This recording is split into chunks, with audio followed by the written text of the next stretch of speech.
Welcome, everyone, to the Mindfulness and Resilience Practices session. I'm Vivian Hermiz, and I'm here with our co-host, Frank Baird. Hi, Frank. Hi, everybody. This month's theme has been genuosity, a word that Vivian and I made up because we like to do that. I wonder sometimes, I think making up words can be fun, but as I get older, I wonder if people will think it's like I'm losing my capacity for language or something because I'm starting to use words that are made up. I like to think of it as poetry. Um, anyway, the focus for tonight, or tonight's topic, is equanimity. So, equanimity, there are a variety of descriptions or definitions of equanimity, but it includes mental calmness, or composure, or evenness of temper, non reactivity. Excuse me. Though I write here more accurately less reactivity, because I don't know about you, but like I don't know that I'll ever get to a place where I'm free of reactivity. My hope is that I get to a place where I catch it sooner rather than later. But all of these practices are really related to leaning in the direction of, or pointing in the direction of, or moving in the direction of. So something like non-reactivity, if we're reactive in this moment, it's not a failure. It's where we are. And the best source for equanimity is this really difficult word, acceptance. Well, the word isn't difficult. Acceptance is difficult. Um, and the hardest challenge to equanimity is acceptance. And so acceptance is one of those things where I think of it as pointing in the direction, leaning in the direction of acceptance. I may never get to a place where I am totally accepting, but can I be at a place where I'm more accepting than not? And acceptance, some other ways of thinking about acceptance is that it's being with things just the way they are. I think of that as being vulnerable to existence as it is. I don't know about you, but like one of the ways I sort of think I'm protecting myself is by conceptualizations of reality. I say thinking I'm protecting myself because, there's this benefit to certain attitudes or certain perspectives.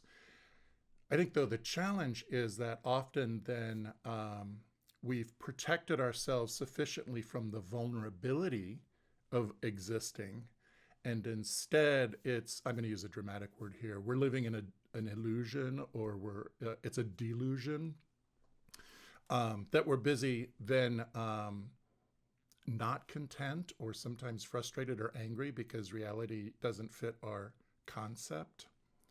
And one of the additional ways I think about being vulnerable is being vulnerable without the safety of, and I have to use air quotes, knowing and judgment. So I think of knowing and judgment as part of our conceptualizations. We judge things as good or bad. We give them categories that are supposed to influence how we relate to them. And I think of that as inevitable. That's what the brain does. It categorizes things. And part of what can happen with mindfulness practice is you can be aware of a conceptualization as a conceptualization and be in closer relationship or have clearer perception about phenomena as it is. And one of the benefits to phenomena as it is, separate from our knowing or judgment, is that it's less challenging to be accepting because it is what it is.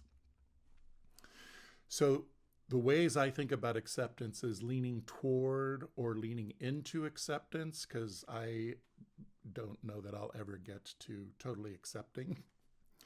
And that the journey toward acceptance is more important than the destination, since we may never get there.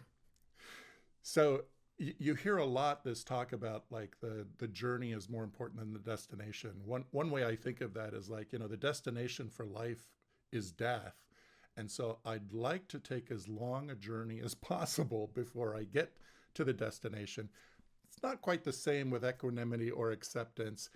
I just take it for granted that I'm not going to get there, but can I be in traveling on my way and getting ever closer? Another aspect of acceptance is the practices in the moment, in moment by moment adjustments to lean more toward or maintain the lean. What I mean by that is, nothing is fixed, nothing stays the same. So I might notice that I'm relatively accepting of something in the moment, and then it shifts for whatever reason. It becomes more pleasant and I want more of it, or it becomes less pleasant and I want less of it, or I just lose interest. So each moment that I can be aware, then I can make adjustments if I want to or if I need to. So, for example, if I'm really enjoying a moment and what I notice is that I'm not letting it be what it is, like I'm craving more of whatever this is, the adjustment might be mindful awareness. My being with is turned into at least mild craving. So, can I let go of some of that? Can I notice that I'm leaning into wanting and instead kind of lean back, let go of the wanting, and let this moment be just as it is, as satisfying as it is, as dissatisfying as it is. But these moment by moment adjustments are in the direction of acceptance or in the direction of equanimity. So here's I always think of it as a thought experiment. I guess another word for it is a fantasy. But imagine this: all the causes and conditions that led up to this moment. So this moment has to be the way it is because of all the things that happened that contributed to this moment being just the way it is. That's a lot of causes and conditions. And I like this notion that if this moment could be different, it would be, but it isn't, so it can't be. And I also apply that same thinking to myself.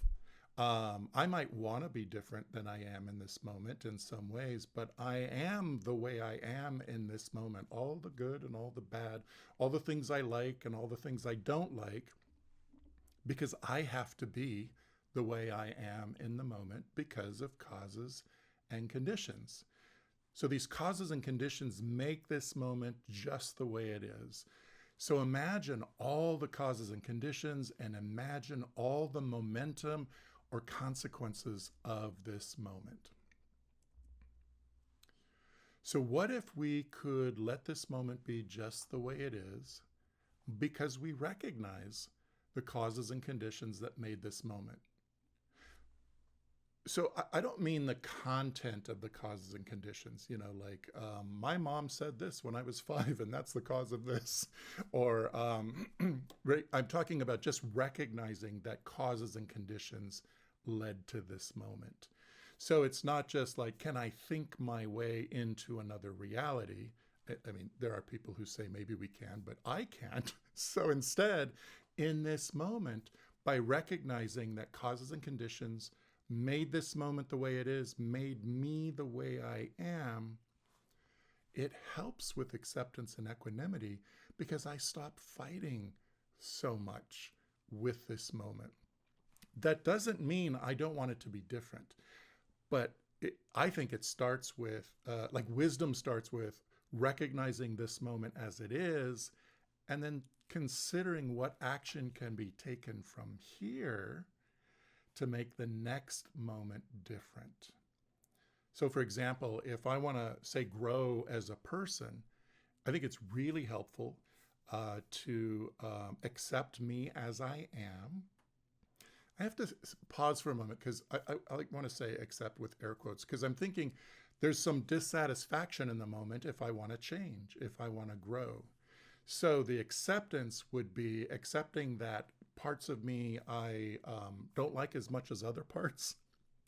Have some kindness and compassion toward me because I have to be this way. But also in this moment is the me that wants to improve in certain ways, the me that wants to be different in certain ways. So really everything a future moment potentially needs, like this preferred me sometime in the future, starts with this me now. And there is no benefit to being mean to myself or rejecting aspects of myself. Even the things that I don't like, anything unpleasant about me, it's better to relate to it with kindness and compassion and wanting it to change and making efforts to change it rather than in psychology, there's this notion of disowning it, rejecting it, because really what I'm doing is rejecting me, the being who has these aspects to themselves. So this moment has to be the way it is because it's this way.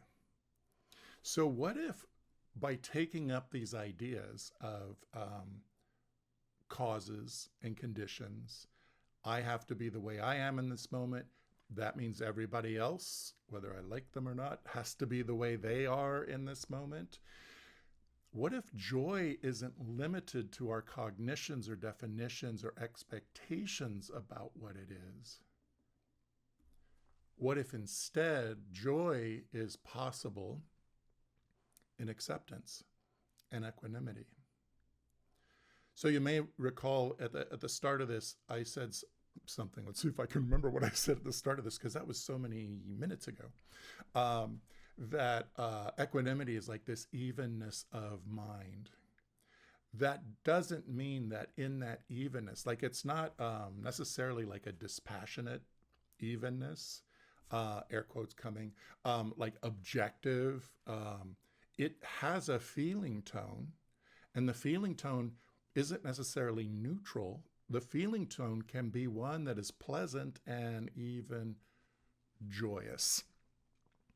So what if the possibility of joy wasn't stifled by our demands or longings for this moment to be different than it is?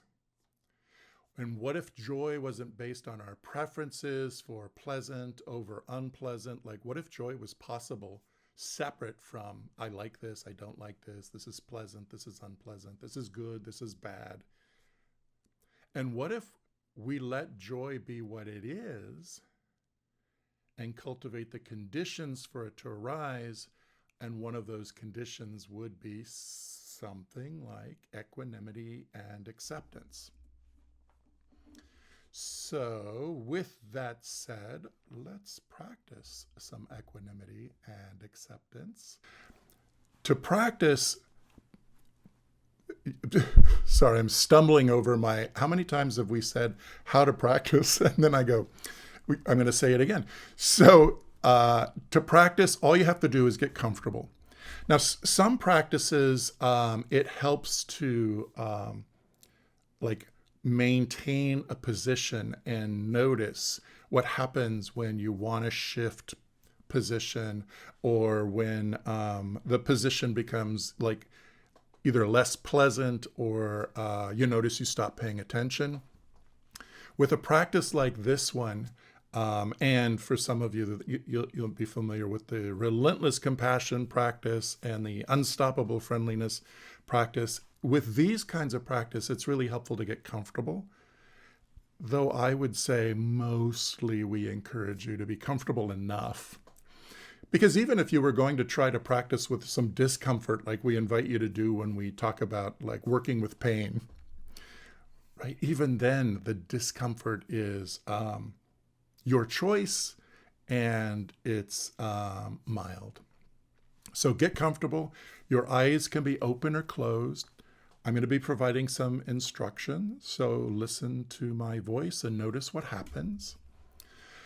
As best you can, cultivate a gentle, friendly attitude toward whatever is happening, which includes like any evaluation you have about how the practice is going for you. Is it going well? Is it not going well?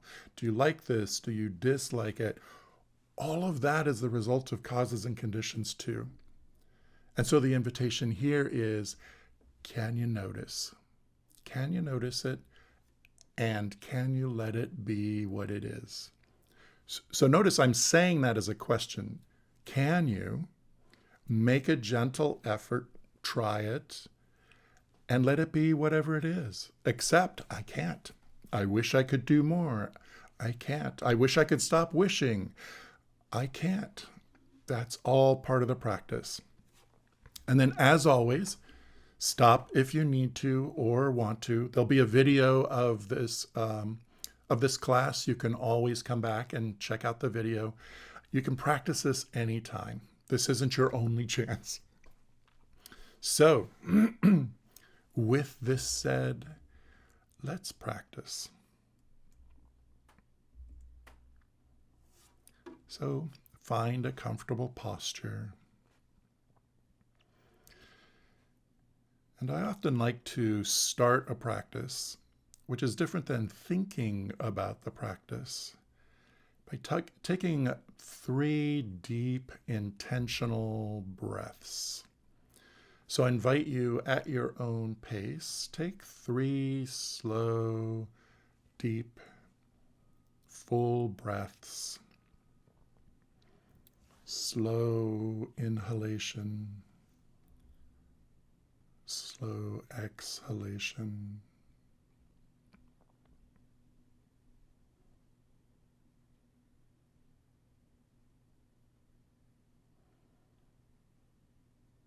This helps tell the body we're not just going to be thinking, we're going to be practicing.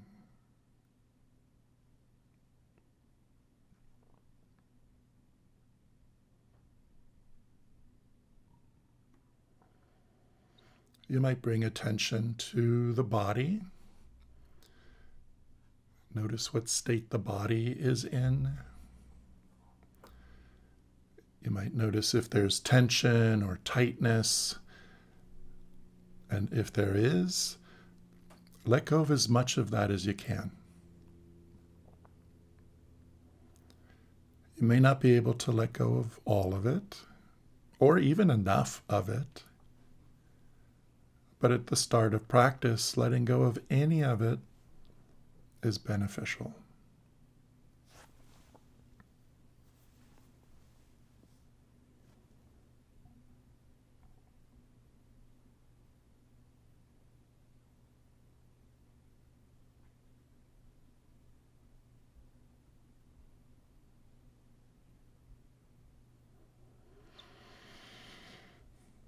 You might feel the body breathing. You might feel how the body breathes on its own. You don't have to make it breathe. And for this practice, you don't have to breathe in any particular way. Bring attention to breathing and just feel it happening.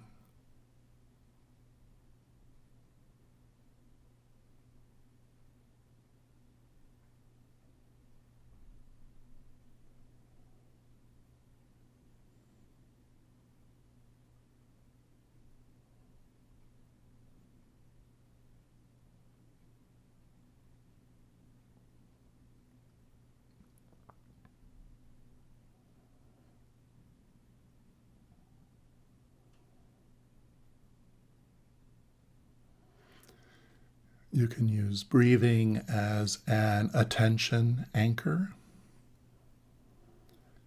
So whenever attention wanders off or gets pulled away, or whenever you notice you're thinking or judging your practice, you can always bring attention back to breathing and just feel it happening. Let breathing be a place to rest attention,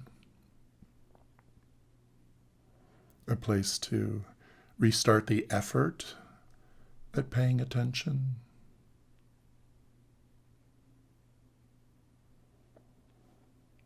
Just breathing.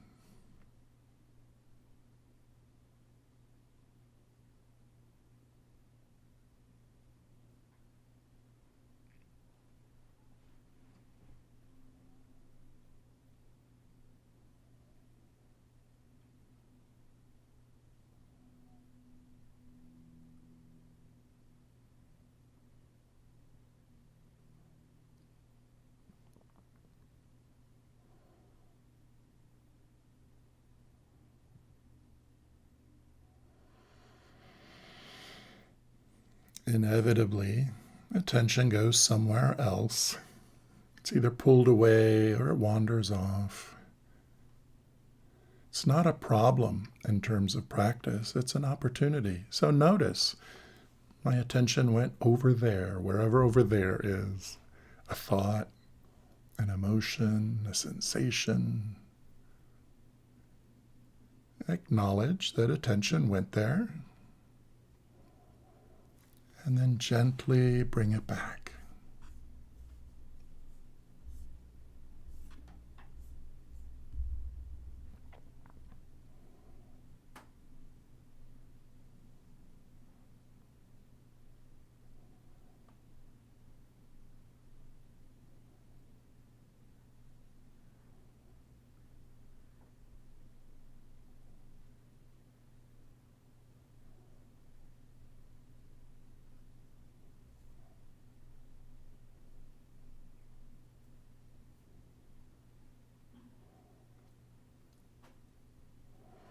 So notice where attention is now,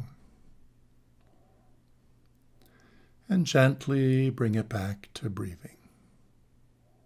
Just feeling breathing happening.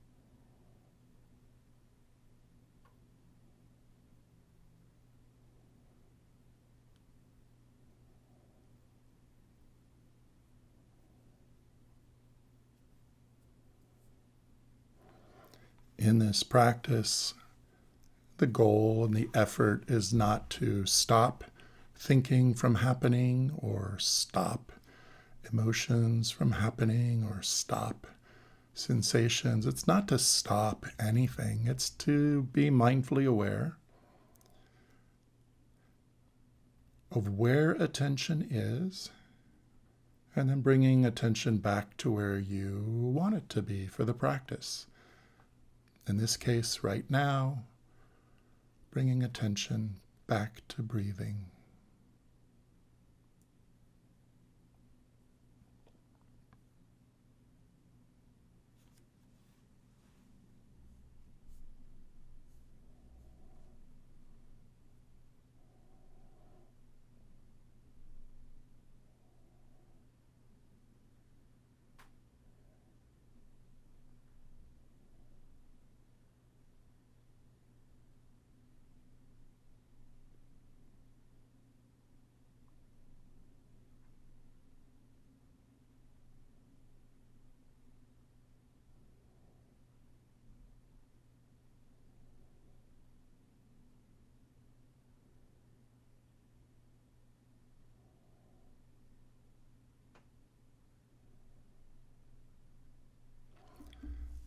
Sometimes this is an entire practice, helping to develop concentration, helping to develop mindfulness. For tonight's practice, we're using this as a way of settling in, as a way of settling attention, settling the body. And now we're going to use thinking on purpose to practice equanimity, cultivating equanimity. So you might bring to mind something where you're not feeling particularly equanimous about, that you're wishing or wanting to be really different than it is, something that you're having trouble letting it be what it is. So for this practice, pick something really mild. To start with practice, people often want to bring the most challenging thing to mind, and then your conditioning and reactivity will settle in and you'll do that, which you don't need help with. So for this practice, bring to mind something mild that you'd like to be at least a little different than it is. It can be something good where you notice you're wanting more of it. It can also be something unpleasant that you're wanting less of. And if you have a number of things to choose from, for now, just pick one.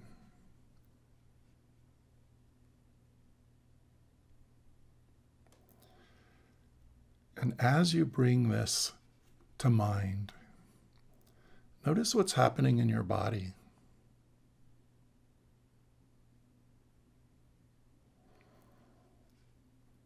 Does some place in your body become more tight or tense? Or does some place in your body become looser or dissipate its energy? Whatever it is, noticing in the presence of this thought, what's happening in the body?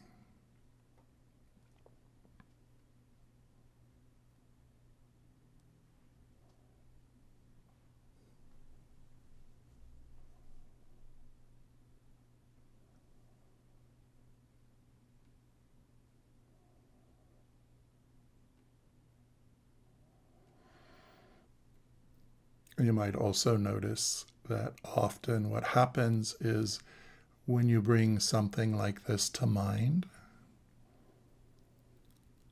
the mind often wants to pursue it. So if it's something pleasant you want more of, often the mind starts fantasizing.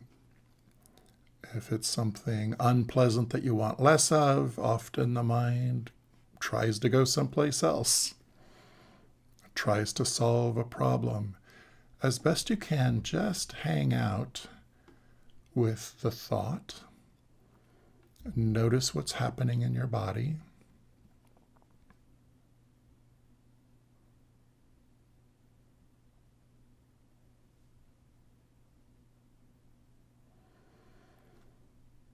And then I'm going to say some phrases, and you can either repeat them in your own mind or you can just listen to my voice and notice what happens when you hear these words.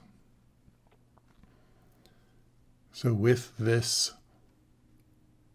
thing in mind, saying to yourself, things are as they are. Things are as they are.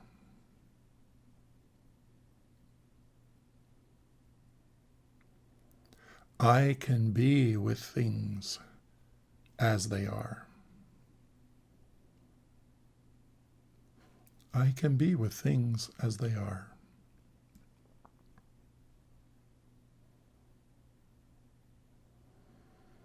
And if you notice the I can doesn't quite resonate for you in this particular moment, you can say something like, may I one day be with things as they are.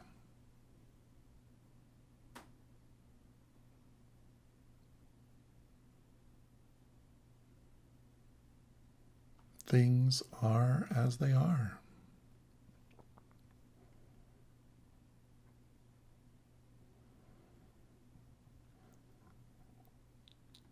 And notice what's happening for you, what's happening in the body.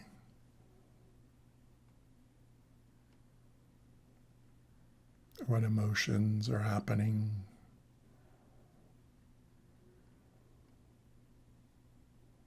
What's happening with the thinking. Things are as they are. I can be with things as they are.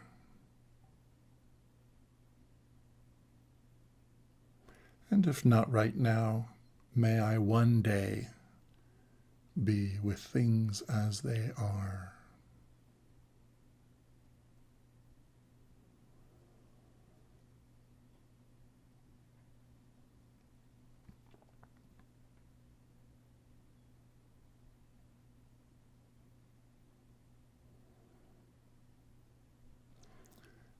You are as you are.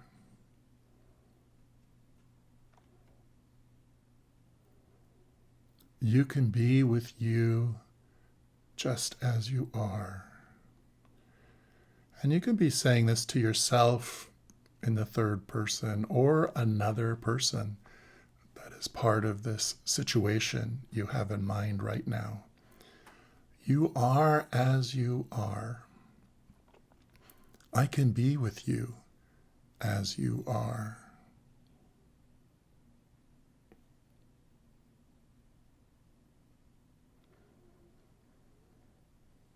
And if that doesn't resonate, again, you can always look to the future. May I one day be with you as you are.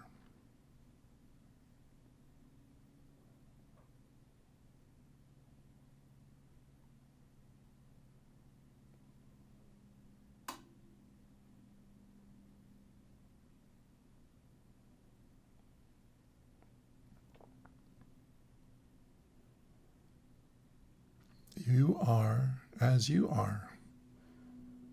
I can be with you as you are. Or may I one day be with you as you are. And notice what's happening in the body.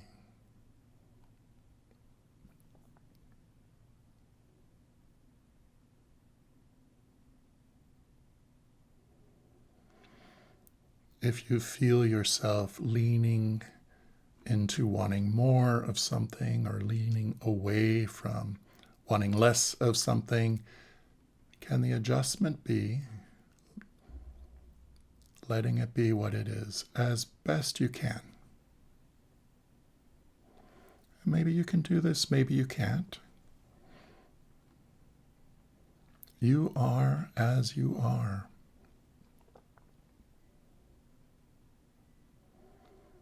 I can be with you as you are.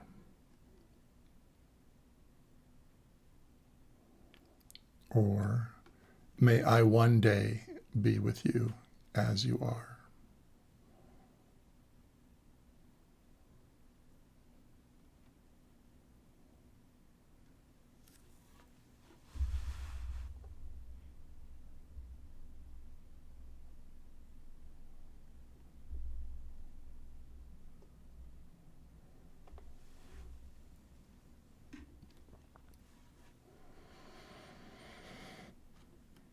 I am as I am. I am as I am. May I accept myself just as I am.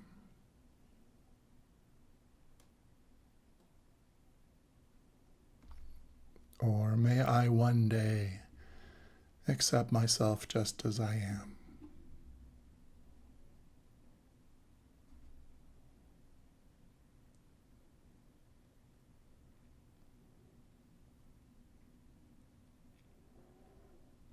I am as I am.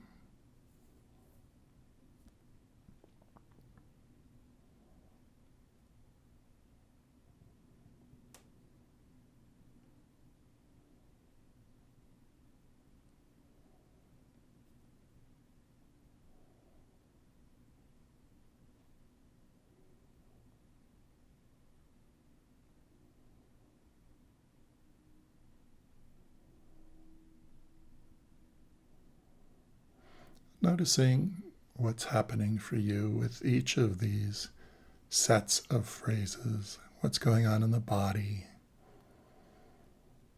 what's happening emotionally, what's happening with thinking and attention. Sometimes if we don't like something or we don't believe it, it's really easy for attention to go somewhere else. Wander off, race off. In this practice, gently bring it back, either to breathing. You can always use breathing as an attention anchor and a place to reorient yourself or to these phrases.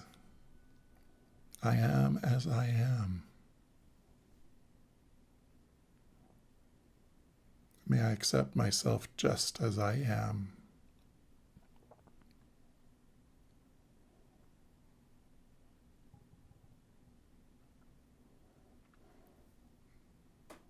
Or if there's any aspect of myself I'm having trouble with, may I one day accept myself just as I am.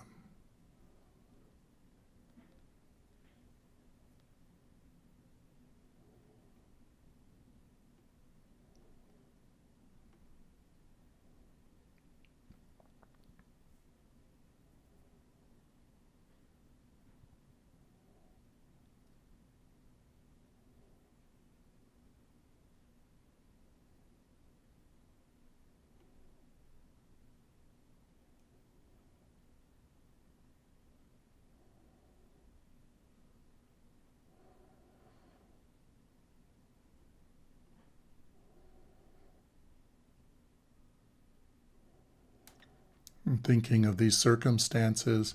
I may not like these circumstances, and I can be with them as they are. Or one day, may I be with circumstances as they are.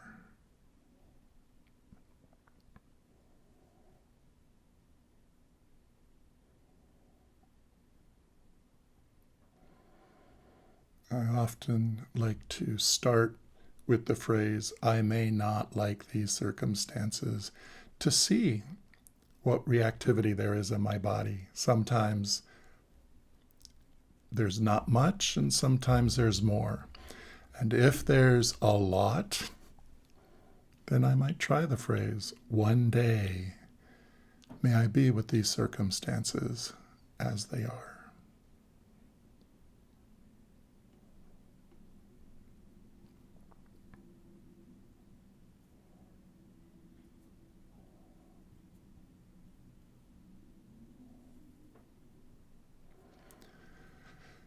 And noticing any reactivity. And can you offer yourself some kindness or compassion for this reactivity? You're doing the best you can. Things are as they are. You are as you are.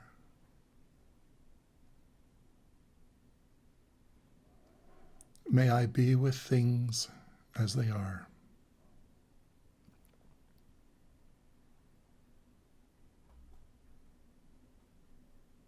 May I one day be with things as they are.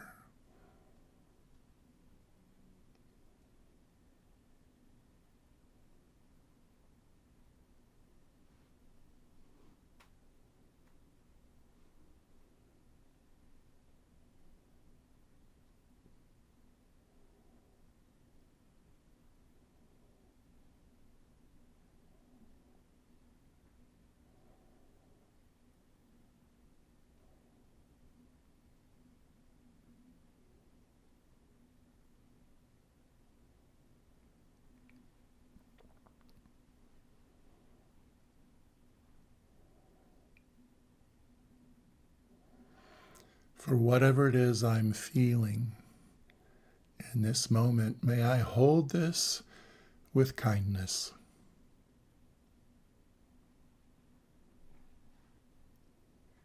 I am as I am.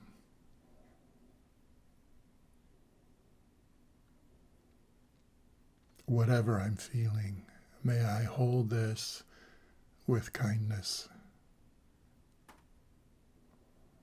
And may I hold me with kindness.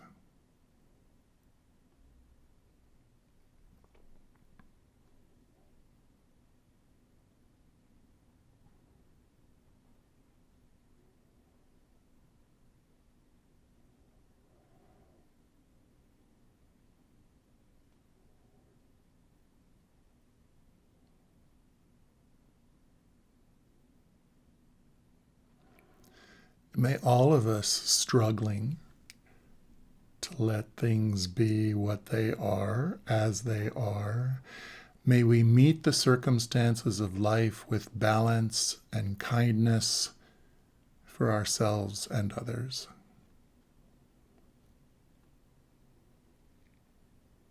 May we all meet the circumstances of life with balance and kindness for ourselves and others.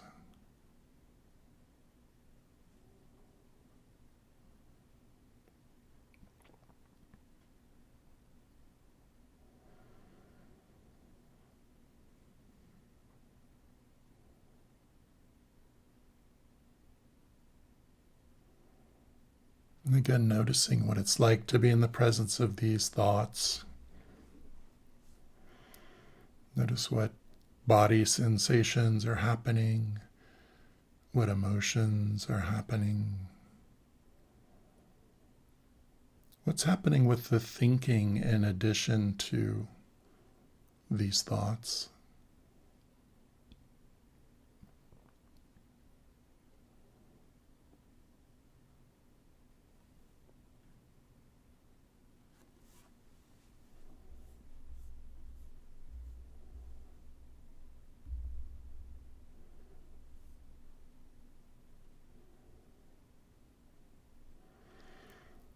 And now, shifting attention for the last part of this practice, bring attention back to breathing. Let go of any of the thoughts that you can let go of. Shift attention to breathing and just feel it happening.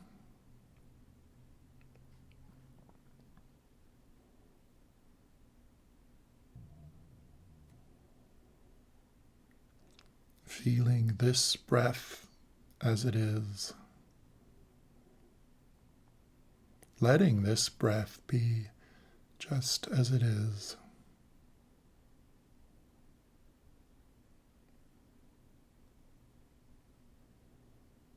Feeling the breath and the body breathing.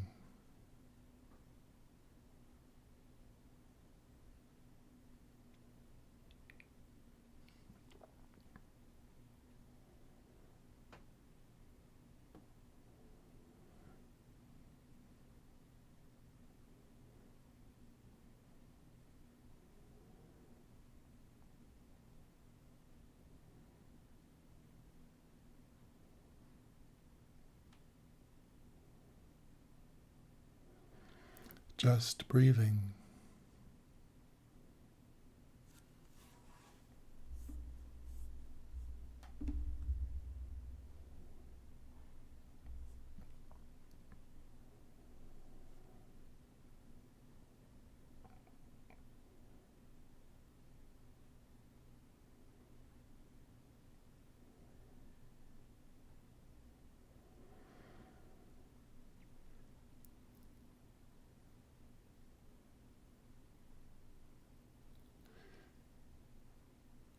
To conclude our practice for this evening, if you'd like, if this seems fitting, you might express some appreciation to yourself for this practice, for your effort.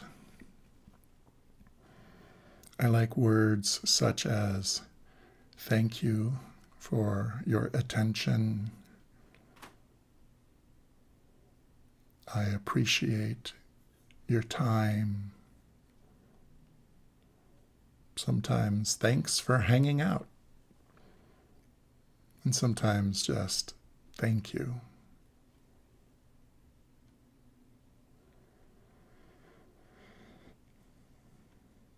And to shift from practice, if your eyes are closed, you might open them, move your eyes around, move your head around.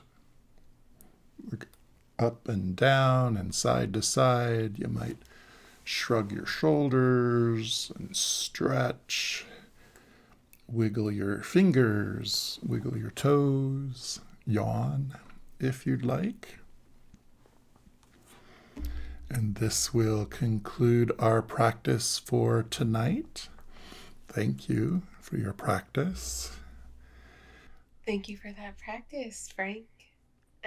We had a lovely comment. So she wrote, I realized with this practice how quickly I go into fix it or solve mode. Acceptance took an effort, but felt calming and like a relief. Yeah, I think, so I don't know if it's, I want to say that it's like the default, right? The mind always wants to mess with something. And so it takes practice to let things be what they are. And part of, I think, the reason we want to mess with things is because if it's unpleasant, we want to make it pleasant or go away. If it's pleasant, we want to hold on to it and we don't like when it goes away. So there's always this like back and forth thing going on.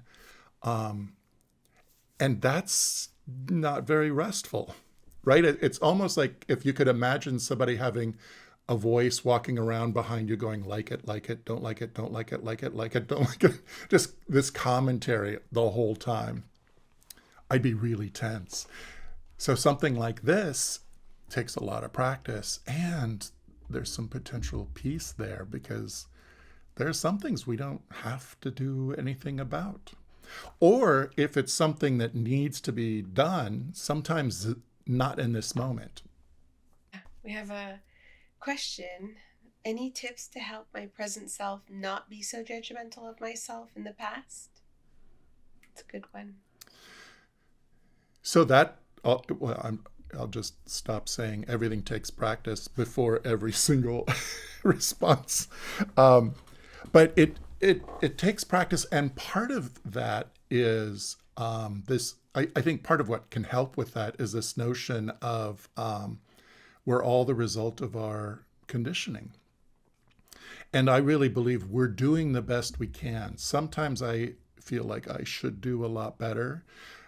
And a lot of times I'm feeling like other people should do a lot better. But if you look at yourself in the past, I think one of the things that often happens is we judge ourselves from the present moment about things in the past because we know something now we didn't know then, or we're connected to some value or knowledge or belief now that we didn't have access to then. And so I think it helps to be kind and compassionate toward our younger selves, which could include like last week, right? Anytime we're viewing ourselves, noticing the judginess, and the best antidote is cultivating a kind and compassionate view toward ourselves and all beings. I think about how often I go, I was saying today to someone that I wish life was like New Game Plus in video games. So in a video game, when you finish it, some games have what they call New Game Plus, which is you get to play the game again, but you maintain your level and you maintain all your equipment and your skills. So it's a lot of fun playing the game the second time round. And so there are different notions about what reincarnation is or rebirth or, right? But I go, I wish I had a New Game Plus because it would be so nice to not be the person I was when I was younger, which isn't quite accurate because the person I was when I was younger contributed to me being who I am today. And who I am today contributes to whoever I'm going to be tomorrow and going forward. So I think it really helps to appreciate that if you have any dissatisfaction with who you are or how you are, that dissatisfaction is what makes, it's like one of the causes and conditions for doing something better. But it helps to view ourselves with kindness and compassion because if we reject ourselves, we don't get to take advantage of that because that's a vulnerability. Wanting to be, say, a better person, wanting to be kinder and more compassionate is a really vulnerable position to take in a world that I would suggest it isn't so friendly toward that kind of vulnerability, right? There's this judgment that you either need to be perfect right now or you're a lost cause. I don't know if any of you've noticed, but nobody's perfect. Well, I guess some Instagram influencers apparently are until they're not. So practice viewing your younger self with kindness and compassion. Sometimes people will do like they'll imagine themselves reaching out to their younger self and either giving them some advice that they wish they'd had at the time that they didn't, or offering them something that they didn't have at the time. And I think one of the somethings that we're often, I would suggest we can't get enough of is kindness and compassion. So viewing yourself in the past with as much kindness and compassion as you can muster. And then accepting that that's the best you can do, because sometimes some of us, it's like, that's a really tall order. One of the things that was coming up for me is you were speaking about the fix it mode. I was thinking about one point, I don't know where I caught it, but it was an article or something where someone was speaking to the fact that their communication with their partner improved immensely after they would preface any conversation with, okay, am I here to listen or am I here to problem solve? And it dawned on me you can do that with yourself, not just with others. Like, if you catch yourself mid thought, you can consider, am I venting or am I problem solving? And which one do I want to be doing in this moment? So it's okay. Both are fine, but we want to do it with full awareness. Yeah. And I would say that sequentially, right? So I could be wrong about this, but sequentially, problem solving has to start with listening, because you have to listen for what the problem is, right? And the aspects of the problem. So you could know roughly what a problem is, but you have to listen to yourself or to someone else or to circumstances, listen to the universe or reality, and then start problem solving. So this can happen really quickly, but I think it's really helpful in relationships with, other human beings who have things to say or want things. Yeah, because it's like, what are they needing in that moment? Are they just needing a pair of ears or a mind to, you know, to help create a solution? Um, the other thing that came up was for me was when we were talking about judging our past selves, and to your point, isn't it like now we're always in the new game plus? Hopefully, like, especially for those people that are dedicated to having a contemplative practice and they're kind of self-reflective, you are the reason why you're being judgmental is because you've leveled up and you're like, oh, that wasn't functional, or that wasn't the best way to be. And so you're kind of looking from a vantage point. So that's another way to, recognize your growth. But I used to do a practice where I would go from every age. And initially, I was picking ages that were like years of my life that were very difficult. So, like the year my family immigrated to the United States, or, where I had really significant things happen. And I would collect in my mind all of the suffering and pain that I was feeling, everything that was arising in me, the fears, everything, and I would collect it inside of me. And then I would offer it all a ton of love and compassion and anything kind, all the kindness in the world. And I did it with those years, but then I was like, this is really good. Let me do it for every year. And I just started working backwards from the age that I was at, which is like 36. And I just started working backwards. And sometimes I would spend weeks and on the same year until it really felt like it had like become very brittle, the you know and then so you might want to consider doing a practice like that, where you just like, reflecting on all the things, because a lot of times my experience has been, if you don't feel something completely, it's going to carry over into future experiences that maybe have nothing to do with the initial thing that triggered it. So just some practice ideas. And I always feel like there's never enough kindness and compassion. And also, we're going to need to Yeah. go, but I just had a realization and some appreciation for that notion of New Game Plus. You know, the thing about playing the New Game Plus is that I enjoyed playing the game the first time round and want to play it again or keep playing it. So, really, existentially, there's always just this moment. And how can we be engaged in this moment in the fullest possible way? Love that. So, thank you all for joining us. Join us next week, same time, same channel. We'll have a shorter practice, longer period of questions and answers, so you can bring a lot of questions, comments, answers about either the practices this month or practice in general. So we never feel like we have enough time to get to questions and comments. So next week, shorter practice, longer comments and questions. So thank you for joining us, and we'll see you next time. Good night. Good night.